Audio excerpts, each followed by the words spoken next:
Here and welcome to our video, which is all about tips and tricks on the Galaxy Z Fold 3.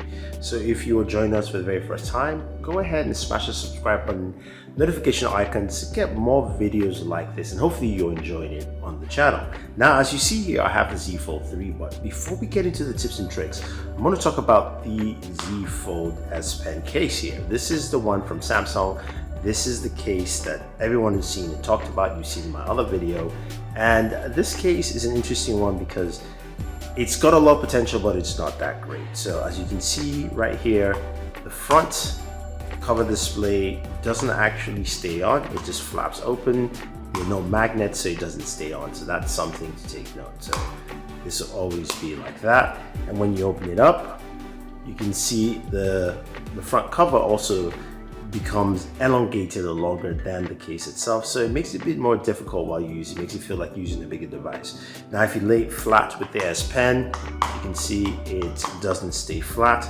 You can, however, take this out, so that's something you can do. You can just slide this off and this will release the S Pen, and of course then you can now use it flat. I do like the idea of this case. Hopefully we'll see manufacturers like Spigen give you something different. That being said, the S Pen though, one quick thing before we get into some more S Pen tips is that on your device like the Galaxy S21 Ultra here, you can use the S Pen on it, but it's only for navigation. It does not work for things like taking notes. So for instance, I cannot bring up the S Notes feature. I have to go into the app itself, and when I try to write on the display, it doesn't write. So the S Pen does not work on this device, and vice versa. Your S Pen from your S21 Ultra or your Notes, if you've checked out my Note video, will not work on this device, and you'll be prompted with that message. So if you're using this S Pen, don't do that. The main reason is because the S Pen on the Z Fold is retractable. You can see that there, that basically retracts. If you push hard enough, it'll actually bounce back. So there you go. The S Pen does not work on the cover display. It will not work. I repeat, it will not work. So that's something you shouldn't try to do. The S Pen will only work with the internal display. Okay, so with our S Pen, we've got of course our edge panel, which you can quickly access. And you can customize your edge panel too as well. And you can also pin your edge panel. That's something that's added to the Galaxy Z Fold 3. So you've got that option here, and you've got the cards where you can go in and select different cards. I can tap this for weather, and my weather card should be updated now. So I go ahead and I have that. So that's something that's nice and easy to do. You can unpin it if you want to, and so on and so forth. So a very simple thing. Now, with the S Pen itself, you do have, of course, full S Pen functionality.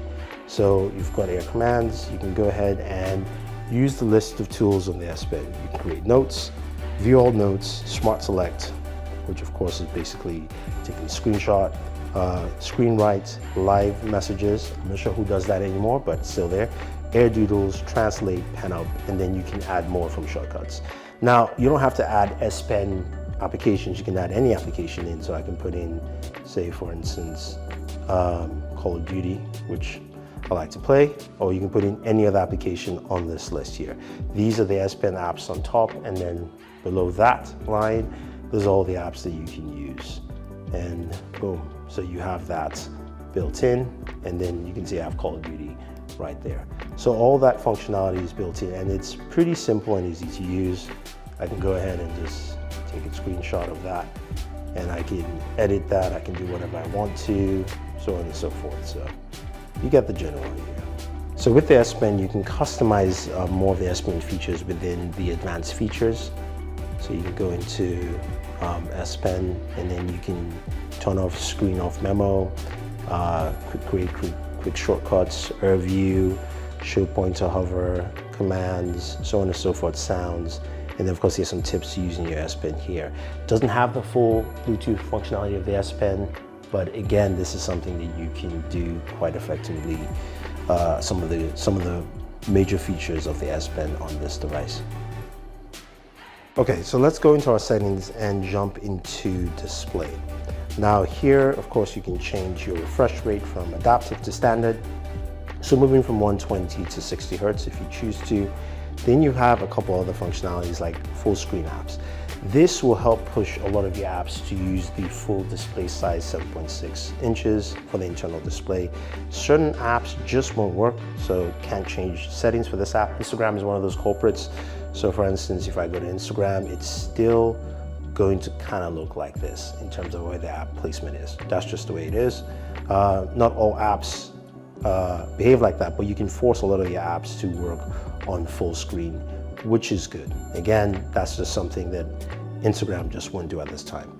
Then of course you've got your edge panel, which is right here, and you can customize your edge panel. We saw that earlier, where you can go into the panels, you can select the panels you want, and you can add more panels or tools or tasks to them. So depending on what you're looking for, you can add more things to your edge panel.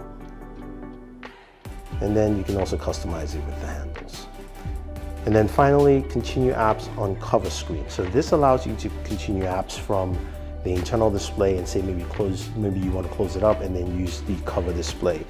Call of Duty does not support this, but games like Contra, Genshin Impact, as well as also PUBG will support it, and some of your apps will. So you can actually force all of these applications to do that. I have TikTok here, so if I say go into TikTok, and then you can continue from here into the internal display. So it tends to refresh every time you switch over with something like TikTok, but not every application is like that. So I can try go on with Twitter here, and if we head to, say we have Chad on this screen, let's see if it stays on Chad. It does. So it depends on the application, but you can see you can switch from internal to the cover display. Now if we scroll a little bit lower to advanced features, this is where you have some of the advanced features like they are spent using on this device. So you can continue apps on other devices, which allows you to move apps or app functionality from one Samsung device to another compatible devices. Link to window is pretty simple. You want to link it to Windows itself, so that will actually link with your desktop or your laptop PC. And then you've got DeX, which is actually built in here.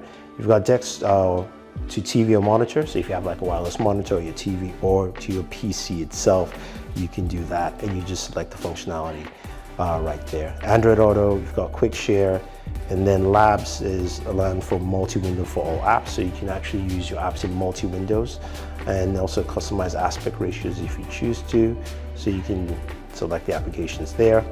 And then you've got Flex Mode panel, where when the phone is folded upright, and the apps you're using will appear in the top of the screen on the panel, so you can select apps that will do that. You can have it kind of float around. And you can also do things like go ahead and make it translucent if you want to, so you can see the verge underneath there while Call of Duty is still on there. And then of course you can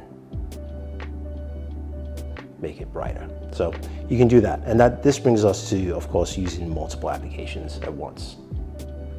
So this is a perfect example of how you can actually have the screen split and still have functionality on both sides, of course, since this is multi-touch. But this does a better job at that multi-display that we saw the likes of LG do with their dual display panels. This just looks much cleaner, much better, and definitely has a better feel or fit to it. So very nice experience where you can have your gaming experience on one side, which almost is like a standard smartphone, but you can also increase that if you want to. So you can go ahead and kind of move this up if you choose. So I can easily create more real estate for myself, making it easier to make the screen bigger or smaller and still have that video there. So it's a really nice way to use your device in a multiple fashion. Have it in the halfway point where the crease is, so when you fold it, you have this kind of layout, which is pretty cool. Again, it's exactly where the crease is, so you can have your game on the bottom, you can have video on the top, and it looks very seamless altogether. And then we have some accessibility functions, things you can do to give you more dexterity or use, like your talkback functions. You've got visibility enhancements, hearings, interactions, advanced settings to use some more, to add more customization to some of your keys. Like your volume keys, you can add things like live transcribe, magnify, talkback to either volume up or down. And then you've got flash notifications. So if you want your notifications to show, you can actually have your camera flash, and we can preview. You can see it's, I don't know if you can see that, it's flashing right there.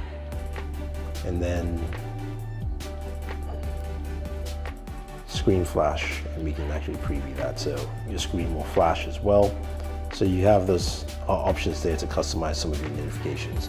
And then honestly, there is the tips and helps, which will give you tips for using your Z Fold, what it's capable for. There are 19 things here. So within the camera, there are a few things you can do. Of course, this is what the internal camera looks like. And you can go into your camera settings, and you've got a few camera features here that are, they're pretty much standard to your Galaxy devices. But you do have cover view here, preview, which allows you to preview all the images on the side.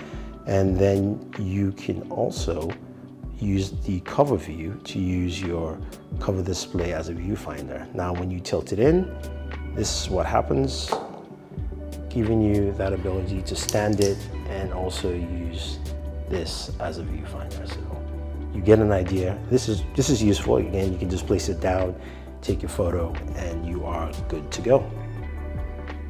All right, guys, hopefully that gave you a good idea of how you can use your Galaxy Z Flip 3 in many ways. If you have any questions or any comments, or you have more tips, leave them down below so others can actually find out. If you want to pick up the Z Fold 3 or even this case, I'll have links for you guys down below. Otherwise, don't forget to like, share, subscribe, and always enjoy your entertainment.